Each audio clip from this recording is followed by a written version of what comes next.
Hi, this is Tim Krolsky. Most people might think they know what goes on in the life of a truck driver, but we thought it was time to understand the person that operates the truck, to find what actually drives them and what really goes on before and after the brakes get set. Welcome to Garner Trucking's Beyond the Cab. Hello, and welcome to another edition of Beyond the Cab. I'm your host, Tim Krolsky, and with me today is Gary Smith. Gary has been with us since 2008, lives in Gomer, Ohio, which most people may not be able to find on a map. That's probably true. And comes from a tremendous background, at least from the trucking standpoint. And so I want to talk about several things today, because obviously there's a lot of history there. I'm not saying that you're old. I'm saying that there's a lot of good history and interesting things that have gone on in your life, and definitely want to talk about a lot of those today. But humble beginnings. You grew up in Homer. Is that in Gomer? In Gomer. I'm sorry. That's pretty much Lima. My father was an elementary school principal in Lima, and then when I was about 12 or 13, he moved us out to Gomer into a rural setting, and I've been there. I've been in the house since 1974. Okay. So same brick and mortar. Yeah, it's a 16-room house that was built during the Lincoln administration. Okay. So there's always renovation. Well, right now I'm working on hardwood floors, restoring them. Nice. Well, and your background probably lends to that a little bit too. Yeah. 25 years as a cabinet maker, it helped some. Yeah. I would imagine you know a couple things about a couple things. Just a few. Woodwork. Yeah. Awesome. So as far as childhood's concerned, what schools did you go to? What were you interested outside of school? What kind of drove you at that age? It was always generally athletics. I played baseball from first or second grade on up through college, and then as an adult in a men's league. But that was always my passion, was baseball. Okay. But there's always other things that get involved. Especially the older you get, and you realize, okay, now it's branching out, and girls come into play, and everything like that. And then you try your first part-time jobs and things like that, and you see. And what was your first part-time gig? Well, it probably have to be working for farmers in a rural, because where I live, it's a agricultural community, and I started. I didn't know anything about the farm because we came out of Lima, the city of Lima, right. And so all the kids around in Gomer were all farm kids. So I learned to drive tractors and bale hay and all that kind of stuff. And it was I definitely had an appreciation for those that do that for a living. Yeah, absolutely. Well, that's but then work all the time. But officially, it was. The typical, going through high school, I worked in the summertime. I did whatever I could, painting houses, painting barns, cleaning garages out for the neighbors and anything like that. And then it wasn't until my father passed away in 1981, I went off to college. And I was going to follow in his footsteps and get into education because I knew it was in my DNA. Okay. Teaching was there. And I decided that even though my mom had never said anything, she never complained, but I still had two little brothers at home that she was trying to raise, and I knew that it was getting financially tough for her. So I dropped out of college, and I came back, got a job in a cabinet shop, and paid the mortgage off, got my brothers out of school, and they moved to Dallas, and now, that's 40 years ago. Yeah, they still live down there? Yeah. Okay. Yeah. Well, that's a nice place to visit. Yeah. Yeah. So, first paying job, you'd say probably is the farming sort of thing. And so if you had a choice, circumstances set aside, everything that, happened in your life that builds us and everything, if you had a choice, and I don't believe in regret or do-overs too often, but if you had that choice, what would your choice career be today? Oh, I think I would have been in education. However, there is a possibility that I probably could have gone to the military. I knew that I was wired for it as far as the discipline and all this kind of stuff, but I had an older brother that was in the service, and I was 13 and he was 18, and it didn't suit him at all. Okay. And he essentially said, "You're never going into the military." Well, if I would have, I'd probably be a full bird colonel retired Right. by now playing golf. Yeah. You know. Yeah. But if not that, then I would have remained in education. Interesting. And because I knew it was in my DNA. Well, it definitely lends to your background. Yeah. Even your time with us, you spent a number of years training others to drive. That's so right. it certainly lends. You have no issues about kind of speaking about issues and problems and concerns and that sort of thing. So it lends to itself that would have been a great path. At this point, you got several years under your belt. 12. What's easy about trucking? Well, what's easy?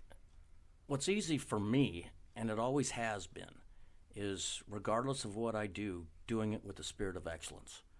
Do it right. I've never had a problem getting up and convincing myself, go to work. It's what you do. Mm-hmm. I don't know if I've ever called in sick in my life at any job. Okay. But then I wasn't sick. Right. The level that you're comfortable with what you do makes it easier. Stress levels come down, and it's all based on repetition, I think, in the trucking industry. Yeah. The first dock you back into next to 2 brand new Peterbilts, your heart's racing, your hands are sweating. Now, my heart rate doesn't even go up. Right. It's pretty commonplace. That can also be a dangerous place to live in, depending on how checked out you are. I'm glad you said that, because one of the things that you have to find a way to challenge yourself to some degree, okay? And complacency is my enemy. Right. To where I can biggest challenge for an experienced driver. I can never afford to let my guard down, even for a moment. So I have to challenge myself to, and it's like when I'm backing into a difficult dock. You remember the old show that was, I can name this song in 3 notes. Name that tune. Well, I can hit this dock in 2 pull-ups.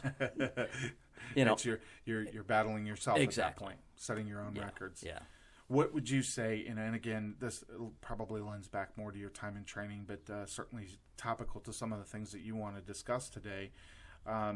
Many people believe that trucking is challenging to the point where it becomes overwhelming.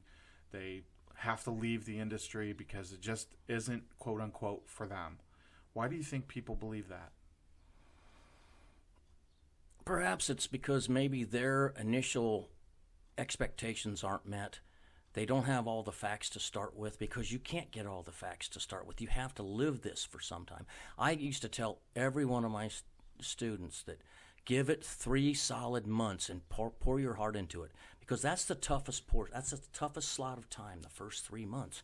And then it's going to get easier. You're going to get better at this. You will be more familiar with the places that you're going, and you've been there a dozen times. It gets easier. And I said, plus, then you settle into what it's like at home, because that's the biggest key. I still believe my success is based on my wife to some degree, because You're not the first driver to say without her full and complete support, I'm not doing this. It doesn't work, right? It doesn't work. Yeah, it doesn't. Yeah, and I think that's maybe the most common point for anyone that has been successful in this industry, be it husband, wife, boyfriend, girlfriend, whatever the situation is. If you don't have that support system at home, that's where you either succeed or you fail. So I think that's, like I said, commonplace point that is derivative of your success in this industry. Yeah. What do you wish you had known when you started out? Probably the time factor. When you come out of any other type of a job, generally it's based on your time. You're compensated for your time. You punch a time clock, or you're paid a salary. Nobody really understands until you get behind the wheel and you work 14-hour days. You get used to it. You have to build up a tolerance to working that much. Stamina is paramount. You have to have it, and you have to also face your own realities, knowing, guess what? I'm tired. I got parked this thing. Right. And obeying those signs your body's telling you. Yeah. But I think it's. You also have to have a company that's going to work with you in those situations and understand the reality. Oh, and that's the one thing one of the many things that I'm thankful for about working here, because I hear so many other stories from other carriers, and I I can't even fathom somebody that says, you're going to stay out 5 or 6 weeks straight, and then we'll get you home for a couple of days. See, that's a deal breaker. But there's tons of people out there doing that. Mm-hmm. And I've always been thankful that the fact that you guys get us home. And I think at least for me, one of the most difficult things that I faced was what to do with the time that I'm home. Because as a man and a homeowner, when I'm starting to point that truck toward home, I'm starting to think in my head, and the wheels are turning about things that I haven't done because I'm not there. Right. So you start making these mental lists in your head about, I got to clean the garage, I got a spouting I got to do, I got all the stuff that I got to do. And I've learned over 12 years and 21 years of marriage that, some of the best decisions I've ever made are never get out of the pajamas, lay on the couch with my wife and binge watch something. Sure. Because that's what's important. Yeah. I think that's a great piece of advice. I know that you wouldn't argue with me if I said you've probably seen a million billboards, as you're rolling down the highway, that have all kinds of messages. If you had an opportunity to take out a billboard, you could put anything you wanted on it, what would it be, and why would you put that on a billboard? Wow, that's a great question. Stay true to yourself, and don't fear failure. Learn from it, because there are mistakes that you're going to make out here in this field of endeavor. We all do. I don't know how many times I've talked to other drivers going, "Welcome to the club," because they will make a mental error, and thankfully, it's only an embarrassment or an inconvenience or something minor, right? Where you didn't latch your door and you tore the door off. You drop a trailer in a parking lot. Mm-hmm. I've snapped airlines once. Right. And we were talking about that. These things that happen just one time. And we all chew the same dirt, so to speak, because that's where the camaraderie is to some degree, is the fact that, hey, I've slapped guys on the back and say, don't be too hard on yourself, man. Shake the Etch-a-Sketch. Right. Because tomorrow's a new day, and you gotta. I've tried to live my life through the windshield, even though I check my mirrors every 5 to 8 seconds to know what's behind me, what's coming up behind me. But I also realize that once you get past something, you got to let it go. You better get your attention out front. Right. That's an important piece of advice. I kind of recall. Gosh, it was about 3 months into my driving career, and I had taken on an extra load. I was in a situation actually that I had requested the day off, and the dispatcher, my dispatcher at the time, really needed some help. She was in a jam, and there was a load to cover. Okay, that's fine. I can take another day off. There wasn't any plans. It was no big deal. Opportunity to make some extra cash. Yeah. You just do what you got to do and chip in. Well, the day ended up turning out to be a total disaster, and without giving you a 25-minute story, I made a complete mess of the entire day because I was focused on the one thing. I ended up doing damage to a bumper on the truck through the course of that day. Not at the beginning of the day, when I was towards the end of my day, because I was so focused on all the problems that I had. So, kind of kudos to you for that moment of clarity. Sometimes you need to put things in perspective, and hopefully most don't do the same thing that I did and let it get to you, and then you create an even worse day for yourself than what you had already had. And Tim, that's the thing that I would do anytime I had a student with me. I put my pride in my back pocket. The second they got into the door, they got in my truck, and I would purposely tell them stories on purpose. You teach situationally. And when I would run across something and I'd say, hey, this is what you don't want to do as well. And I would explain a certain situation. This happened to me.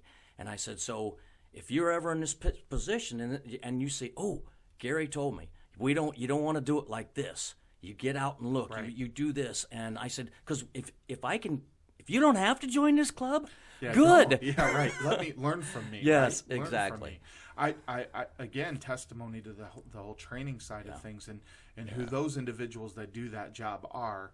For most of us that have received that training, and I know that you'll agree with this statement, you drive like your trainer taught you to drive. In most respects. Those lessons and the things learned, they still kind of reside in your brain. Even to this day, if I get behind the wheel of a tractor trailer, there's still some key triggers that still happen and still remind me, okay, don't forget this, and it becomes commonplace. So, both from the training standpoint and the trainee standpoint, that training and the quality of it's absolutely critical. What would you say is something that people seem to misunderstand about Gary Smith? Wow. I think I have, a different side to me. When you work with people, I always try to be all things to all people if possible, because if I can find a common thread, then we'll have a better relationship.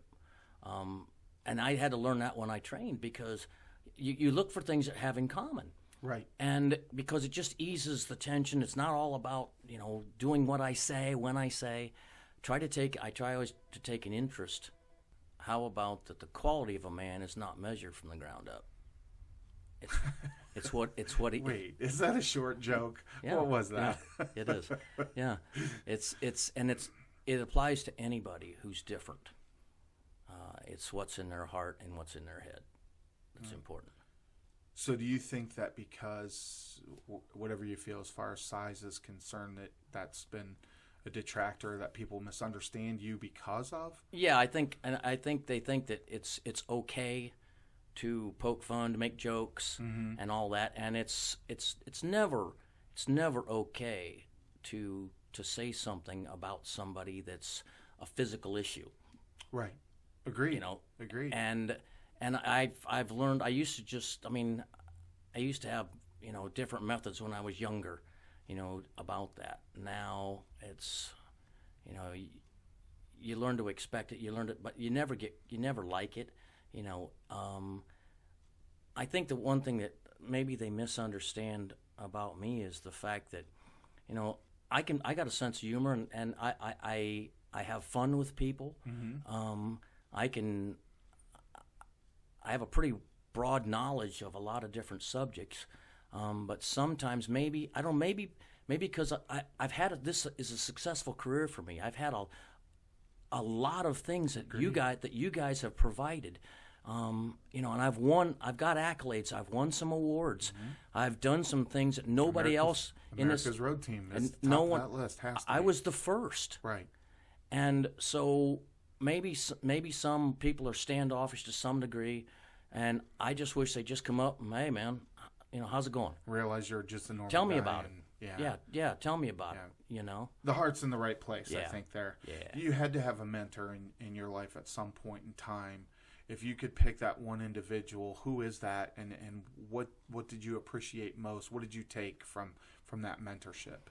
It was, most people would say it's their father. I didn't really have that luxury. My father was an elementary school principal, and he dealt with 400 kids every day for 30 years. So sometimes when he got home, he didn't want to really deal with the 4 he had. Sure. So it had to have been my high school baseball coach. His name was Dick Prince. He's gone on to be with the Lord now, but he just had a way of talking to you and coaching you hard if he had to. Okay. But he'd also put his arm around you if it was necessary. Was that based on, and I don't mean to interrupt, but was that based on situation or based on personality? It was that he would be harder on you. Well, he was hard on me because he expected more from me. Okay. And he wanted to teach me to expect more from myself. And he was hard on me. And there was guys on the team saying, "Man, Dick's, coach is leaning on you." I said, "Yeah, because he wants me to bring out, he's trying to bring out the best that I have." So you realized that at the time? Oh, early on. Okay. Early on. All right. Oh, yeah. I don't know that I would have had the I was the foresight to even understand that at a young. I'd be too busy being upset that this guy's yelling at me. when my father moved us out to Gomer, I was playing pony league baseball. It was in 7th grade, between 7th and 8th grade in the summer, and after the game was over, this guy comes walking up to me. I didn't know who he was. He introduces himself. He says, "My name is Dick Prince. I coach the varsity at Elida High School." And he said, "So what are you going to do next year? You're a freshman." I said, "Well, I'm going to run track." He said, "No, you're not." And the rest is history. Nice. Nice. But, so did you play 4 years? Yeah, I played JV my freshman year, and then 3 years after that is in varsity. Yeah, I've also experienced mentors in this field of endeavor, because I was a master cabinet maker for 25 years. I had pretty much achieved everything, and I was the teacher. Right. And it was all about safety. Yeah. And I was so proud that in 25 years I never sent one of my guys to the hospital. It never happened. There's nicks and little, scratches and all this kind of stuff, but nothing major. And so when I came here, I kind of gravitated towards safety, and that was Jim Newsom.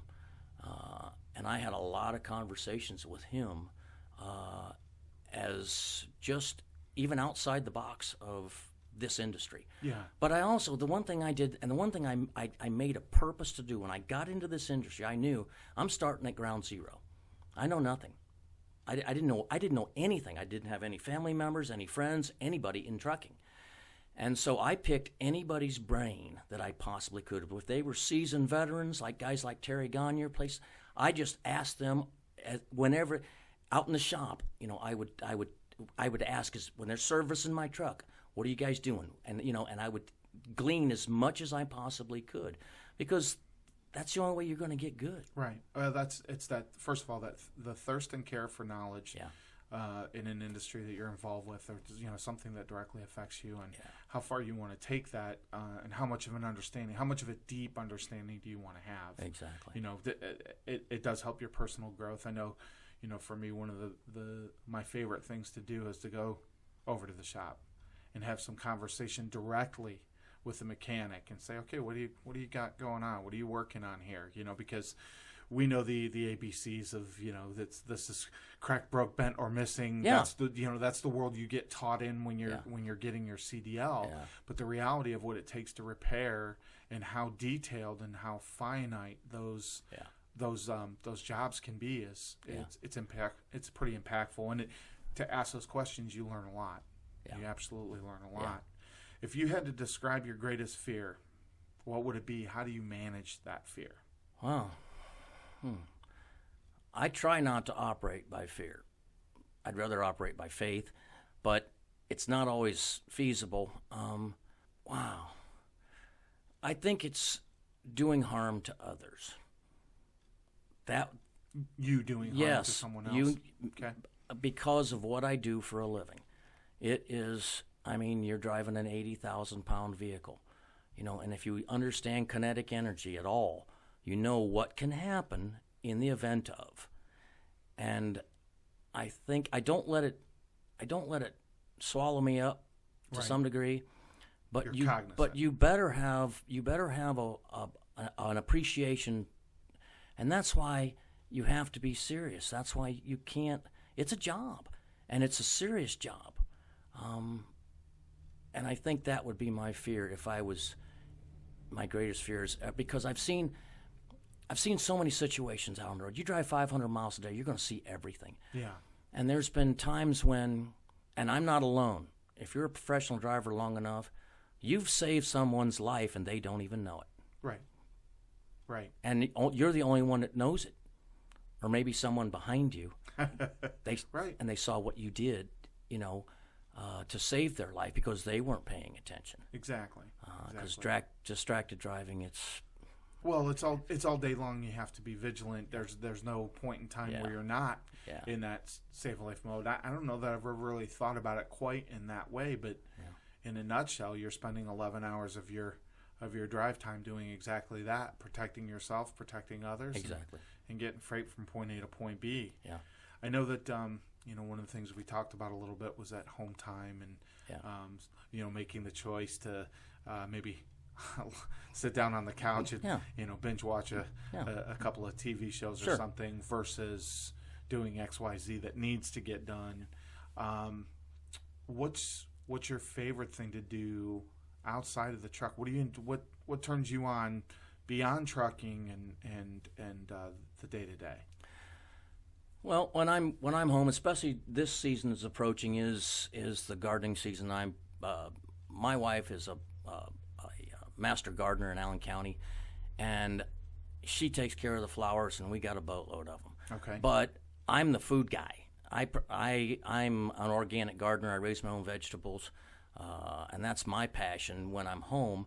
But that way we can do it together. We're both in the same neighborhood, space. and Yep. if she needs some help, if she can't pull this weed or this walnut tree that's growing not supposed to be there because the squirrels buried nuts and stuff, I help out. And then there's times when we're sitting on the back porch snapping green beans that I grew, and we're getting ready to put them up for the winter. And then we get a chance to talk and enjoy each other's company. But deer hunting's my passion. I take 2 weeks and go to Missouri every year. But there's not the time for hobbies anymore. Right. They're really, only because of 168 hours in a week, 128 of them you're in that truck. Right. Basically. Right. You're making other choices. And so the things I think that is difficult for some to adjust to. It's like, okay, you may be able to golf, but you may not be able to. Right. You may have to make a choice. Yeah. You may be a part of a bowling league, but you may not be. You may teach Sunday school, but not anymore. Right. And not everybody can handle that. Yeah, it's a hard choice. There is a transitional period to where it's like, wow, because this is a completely different lifestyle. It truly is. For sure. And arguably, I think there's depending on what those hobbies are, what those things are. Being in a truck may not necessarily be a distractor from some of those things. I know for myself, I'm a big fan of music. I enjoy listening to it. I enjoy purchasing it, and that fuels me. So perfect job for that. Some are avid readers. Right? Yeah, exactly. Well, as long as you're not doing it down the road. No, but they have them on tape, and all this. Or when you're on your break, you can take that time. I know video games is probably another larger one for a lot of drivers. I wish I would exercise more. Well, but that's so tough. do I. It's hard. So do I. It's tough. I think it's interesting though, talking about sustainability as far as what you're doing in your personal time. I had watched a documentary. It was just a few months back. It was called Sustainable, and it was about this individual, short story that his grandmother had owned a farm. Was from the Illinois area outside of Chicago somewhere, owned a farm for a number of years. They lost the farm in 82. Someone else bought it and kind of took it downhill, became more of a, kind of a corporate situation over time. He managed to buy back this farm. Huh. The soil's ruined. All the nutrients have been pulled out of it and everything, and ends up building this sustainable, organic farm that not only turns into a farm for himself so that he's able to sustain his own life for food and for money. Yes. Because he's taking those vegetables and fruits to the city, Sure. Chicago, and selling them. Yeah. But he turns it into an entire co-op where now we've got this grouping of individuals that are all growing these specialized things, and they're doing it organically, and they're doing it in a manner instead of pesticides and all these other kind of more lethal ways of controlling crops. They're doing it by planting things that distract insects. Exactly. They're doing it by I do that. Filling in. I do that just on a smaller scale. Yeah, I think that's an incredible thought process as far as sustainability, not only for life, but for next generation, and for the you got to pay some respect to the ground too. Exactly. Right? Oh yeah. So I think it's really interesting, and I think that's an awesome thing that you're doing if you have that skill. I don't have the green thumb, so for me, it skipped a generation. My grandfather was, and then my father, he wanted no part of it because he grew up during the Depression, and he was driving a team of horses when he was 6. Okay. So he wasn't growing anything. Right. He's not dealing with any of that. He's going to go teach kids. Exactly. Yeah. Which, right. There's another thankless profession, I think, at times. Yeah. If you had to say one thing that's interesting about yourself that you'd never learned from your resume, what is that? Wow. I've gone skydiving. Have you? My wife and I jumped out of a plane together when we were in our 40s. Okay. Yeah, and my younger brother called and he said, "I want to. You guys," he said, "You've done so many things for me over the years." He said, "I want to fly you down to Dallas. I want to make a big deal of it." We went out to Dallas skydive, and he hired a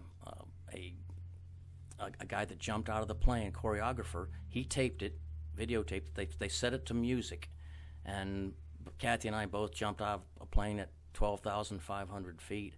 And that's one of those things to where I didn't know if I'd ever do it again. And it's a tandem jump, and you're attached to an instructor. Person, yeah. And this guy was ex-British military, and he said, "All right, how crazy do you want me to get?" And I said, "We're free falling. You can't hear anything. There's no sense of the ground coming up at all. Okay. You know, you can't see it. You're too far from the earth, and you think your mind says I'm going horizontally. You're flying. Your mind tells you you're going forward. Okay. But your altimeter, you're falling. your altimeter says no, you're not. Right. And then when he deploys the chute, it got quiet. You could hear a pin drop, and he's just talking to me. And he says, "Well, how?" And I said, "I may only do this once, so I want as many G-forces as I can possibly get." Okay. And he said, "Okay." He said, "But if you're going to pass out, you tap out." I said, Okay. "No problem. Yeah. I will." Let 'em know, right? Yeah, and we had a ball. I mean, it was fun. So I guess one of the things I was going to ask is, I know that I think I would appreciate that experience for what it is. I'm terrified of heights, but I would appreciate that. Yeah. But you would do it again then, I'm getting the Oh, sense. of course I would. Yeah. Yeah. Even though jumping out of a perfectly good aircraft is wrong. It seems does, but illogical, but doesn't yeah, it? but you know, But a lot of fun. yeah. Excellent. Well, that's good to know. I kind of trust your judgment when it comes to those types of things. Yeah. So that may be something I need to try in the future. Yeah. If you could say there's one important item that you learned in life so far, what was your life like? Well, what was it, first of all? What was your life like before learning it, and what's your life like now that you have learned it? Wow. We're pretty philosophical Yeah, today. yeah, I would think so. I think there's things that's happened to me in my life to where you take them for granted. And I think I've finally learned that spirit of thankfulness of what I have, not what I don't have, but what I have. It's hard to get to that point. Yes, and to appreciate it at the moment. It's like this industry. I never thought I'd ever be here in a million years. But when the housing market crashed in 2008 and the recession hit, for the first time in my life, I found myself expendable. Right. That's where trucking came in. They rescued me from a very uncertain future. And so I'm grateful to this day. Even if I have bad days, I'm grateful because at the time, I thought my world had collapsed. Sure, as anyone would. And I think that's what it is you have to have a positive attitude and you got to be thankful. Don't dwell on what you don't have. Right. Well, I think with time, if it's something that's worthwhile, you end up gaining that or picking that up along the way. Yeah. Anyway, for the most part. Yeah. You can go to bed every night and wish for $1 million. It doesn't mean it's going to happen for you, but some of those sometimes less tangible things, the things that you can't hold or feel, that if you're good about it and kind of will that energy, you can get there. Yeah. You can get there or make that happen for yourself. Yeah. And I think that's a valuable lesson. What are you struggling with today? I think it's still the time. I didn't think I'd ever be quite this old to be, it's. I know exactly what you're saying. It came so quickly, and I realized that 3/4 of my life is already in the rearview mirror. Mm-hmm. So the next quarter, I want it to count. I want to make it count. And so sometimes you have to weigh the amount of time that this industry requires of you. Right. And even though we're blessed to we're home every week, there are still times when it's like, man, I wish I was home more. Mm-hmm. And then that's how you have to learn to deal with these things. Right. But as long as I'm healthy, and I can meet the criteria then I can continue to do this and earn a decent living. Sure. I don't know what other opportunities may open up, but I didn't think I'd ever be a trainer. I didn't think I'd win Driver of the Year. I'm sure as heck didn't think I was ever going to be an America's Road Team captain. Right. I'm a TAT ambassador for Truckers Against Traffic. I never thought that would happen. Right. So I'm thankful for the opportunities, and the next one that sticks up, comes up in my face, I'm, You're up for the challenge. hey, I put my hand up and say, hey, I'll do it. Yeah, I think that that's in addition to the trucking life and the traveling that's involved with that, the time away from home there. Many may not understand what the demands are for some of these other pieces. I mean, you've had to go out and do presentations for Truckers Against Trafficking. You've gone and done presentations for the ATA, American Trucking Association, and being a part of that. We have safety America's programs. I love the Share the Road program. Yeah. I love the fact. Actually, I'm going to be doing one next month, but in my truck. Which is awesome. Up That's in Cleveland. Most comfortable place to be. And I love the fact that I can teach the next generation how to deal with blind spots, how to merge, what to do around big trucks, because we're not going away. They have to learn how to thrive and survive around trucks. And it's not taught. It's not. And I really appreciate when their parents are with them as well, because then inevitably somebody turns around and says, Dad, Mom, you're doing it wrong? Yeah.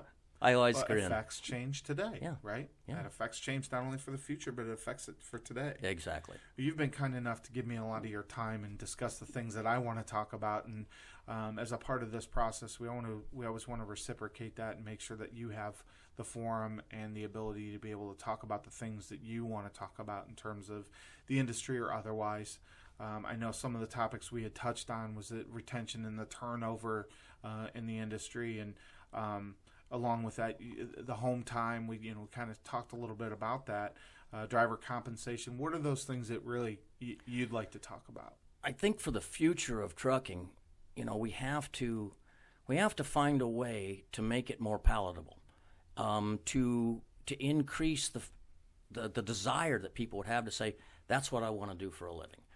And it has to come through education. You have to be able to go into a classroom and say, let me teach you about what I do. Let me show you what I do. Because it doesn't fit everybody. But there is a high turnover rate in this industry. And I don't know if people don't give it enough time to get good at it. Maybe people bail on it too quick. That first months are terrifying. And it is. Right? It is. Oh, it is. That's the most critical time. And you have to have structure in place to where, and that's why I like being a mentor now. It's like you have an issue, call me. Right. We can speak plainly. Exactly. About this. Yeah. And I've been there. And I think the one way that maybe we can attract more and hold on to them more is to re-examine the way that over-the-road truck drivers are compensated. They're paid by the mile, but you can't help but take issue as a professional driver when you're stopped in traffic. Right. And you look and you realize, I'm There's making 0 nothing. miles traveled. Yeah, but neither is the company that I work for. Right.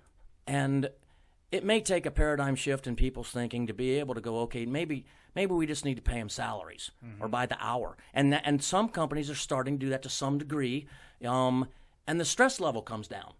Right. Because it's like, hey, I got a mortgage, I got braces I got to buy. The financial commitment to things. But I think the driver. I think you have to have a larger commitment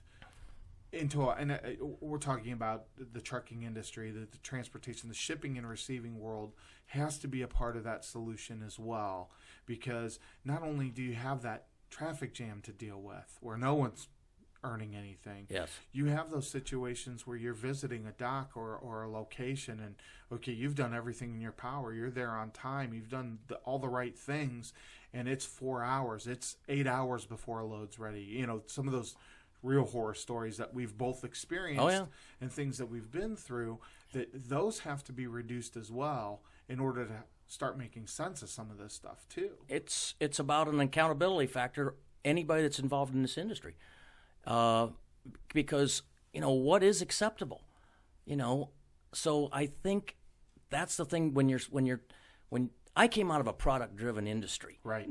and I made people's dreams come true. The lady said, "I've waited for this kitchen my entire adult life. Now it's my dream kitchen." I said, "I can make it happen." Right. Now I got in this industry, and there is no product. It's solely service. It's all service, and there's so many factors that I can do my very best. I can plan my perfect day. I can get up on time. I can get it done. I can get it there on time, but at the other end, there can be things that I have no control over. Right. Not zero. Control. None. 0%. Yeah. And I think that's the frustrating thing to drivers to some degree. After the longer you're in it, you roll with the punches a little better. Right. But I definitely think you don't that like stuff, it. It affects turnover. Yeah. It does affect, Yeah. as a part of that thing because, you kind of had alluded to this earlier. You're planning your day. You're thinking about how long it's going to take you from point A to point B, which is all you do have control over. Then when you get these roadblocks in the way, traffic jams, accidents, the stresses of just driving under normal circumstances without the accidents, and then the clock you're under, and then you have all of that out of the way now. You've arrived at your destination, be it a pickup or a delivery point, and then you're told, well, it's going to be another 3 hours before we get to you. Exactly. Or you're told, or you see, rather, that there's a line of drivers that are in front of you at this point. Yeah. It becomes frustrating from that retention, that recruiting standpoint. It can get very difficult. Yeah, and I think if they would find a way to disperse and spread out the responsibility, and no one is going to value my time as much as me. That's just the way it is. Mm-hmm. But your hands are tied because you have to haul the freight, but you got to make money at it. Right. It has to be a rate. You're not gonna lose. You don't want to lose money. So that's why it's crucial for drivers to understand the plan that their planners made for them, and to do the best to get there on time. And then they do, and it's like, sorry, we got tow motor problems, or our dock locks are broken, or anything, or a blizzard. Parking is an issue. That could be a whole different story on that. Yeah. Even the length of time I've been here, it is just outrageous. It is staggering. I don't like to leave time on the table because that's how I'm paid. Right. But many, many times I've had to pull over with 2.5 hours left on my clock because this is the only place I'm going to find parking. If I keep going, and I'm about safety. I'm not parking on a ramp. Right. Right. Nor do you want. No. You don't want anybody to. But do you that. see it all the time. Yeah. Well, I think to some folks' peril, it's no of course other it is. Choice. You've got no other choice but to make that. It's about decision. a decision-making process that you have to develop. Well, if you force yourself to get there, I guess exactly. is what I'm saying. Then there's no other choice at that point. Yeah. And I think the one thing I would like to see someday is have, if it's ever possible and feasible, which I don't know because I'm just throwing ideas out, is to make the compensation merit based to some degree, to where right now it's based on your time of service. If you got 10 years in, and you got other drivers that are in your fleet that maybe, and I'm not saying this happens here, but I hear complaint. I hear it out there. The road, you're plugged in. And it's like, I'm a good driver. I don't call in sick. I've done everything they've ever asked of me, and yet, Joe Blow down, he works for the company, but he's a heartache. He's a heart attack. I mean, he's a problem child for people. He doesn't talk nice about his dispatch, bad mouth and all constantly, and all that kind of stuff. And it's like, why should he be paid the same as me? Mm-hmm. Because those, and just to kind of clarify what you're saying, you're looking at it as beyond the kind of the tangible things that, in the industry, it's pretty standard practice to have some sort of safety or performance bonuses, those types of things. You're saying Yes. outside of those items, looking at the individual and Yeah. their behaviors Yeah. as well, and Yeah. turning that into some sort of I mean, it would be great sometime if I could even lobby for myself, and then at least have an opportunity to say to management, look, I'm worth more. Yeah. So more along the lines of the kind of the, for lack of a better way of saying it, it's kind of that banker's world where, look, this is the job I've done. Here's what I've created. Here's what I've given you. Give me this. Yeah. In return. Yeah. Interesting. I don't think I've ever heard that before from the trucking standpoint. Yeah. In terms of that, it becomes. I'm not saying that I would, you negotiate a contract, right, but to some degree, you are. That's the way. You are. I want to bet on myself. Right. Interesting thought process. Yeah. In your opinion, Gary, what drives the organization that we both work for? What drives it? Mm-hmm. Well, what I've learned, and I say this in a nice, caring way. Mm-hmm. This is not a democracy, okay? It's a monarchy, Right. and I appreciate who's on the throne, Mm-hmm. and I trust her.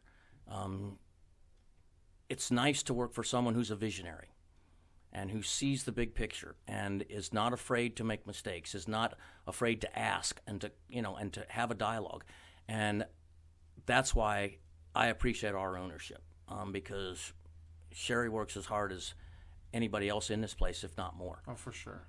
And I think her role, because of what she went the path, and she's so rare because she's a woman that owns a company and CEO of a company, and what she's on the threshold as far as the ATA is impressive. And I may be one of the few people who really fully understand it because I'm in the ATA as well and know the scope of, becoming the chairman of the board. Right.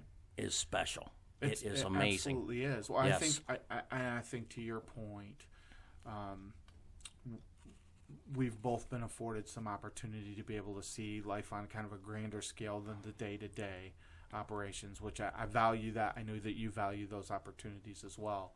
But it brings up a good point, because beyond the day-to-day, the machine and the individual behind the machine that's getting that freight from point A to point B, and all that's included in that is absolutely important. It's critical. It's crucial. None of this happens without those two items, right? But further than that, the bigger picture is that there's legislation that happens out there, Yes. that we have the opportunity to be able to help shape and shift for safety first, Exactly. but for the industry second, Yeah. and making sure that we have our seat at the table, that It's a we voice. have our voices heard. Yeah. And I think it's tremendously critical to have that sort of perspective on things that goes beyond the normal four walls of things. We all get very caught up in our own lives, our own situations, problems, and those types of And that's what I things. was going to reiterate, is the fact that it's helped me see the big picture. And so on the times when I tend to think me, something's my day's going bad or whatever, or it's just not, things are not going well. I remember that there's more to it. It's not a microcosm. Right. There's a bigger picture, and it's easier to come off that, and kind of blow off the steam and move on, because there's a bigger picture. It's more important. I'm not the only driver. I'm not the only person. There's more to it than that. And I think my exposure to leadership here, I've learned a great deal, because I'm not afraid to ask questions, and I get to see what a taste, what you guys got, and sometimes it's convinced me, I don't want to be on the other side of the fence. I remember years ago, Rex asked me why don't you come over here and dispatch? And I said, I'm not ready to come onto the dark side yet. We started laughing. See, Yeah. It's just a question of who's smarter than who, right? That's it, yeah. At this point, you're winning that Yeah. battle. But you know what? Now I'm not. I'll never say never. Right. I know that. So, but it's been a great ride. I'm not done. it's like I said, as long as I'm healthy and I still want to do this. You can drive. Yeah. You can still do this. So we'll see. Gary, thanks so much for your time today. I appreciate the fact that you sat down with me and shared some of your life and stories. And this is Tim Krolsky signing out for Garner Trucking's Beyond the Cab.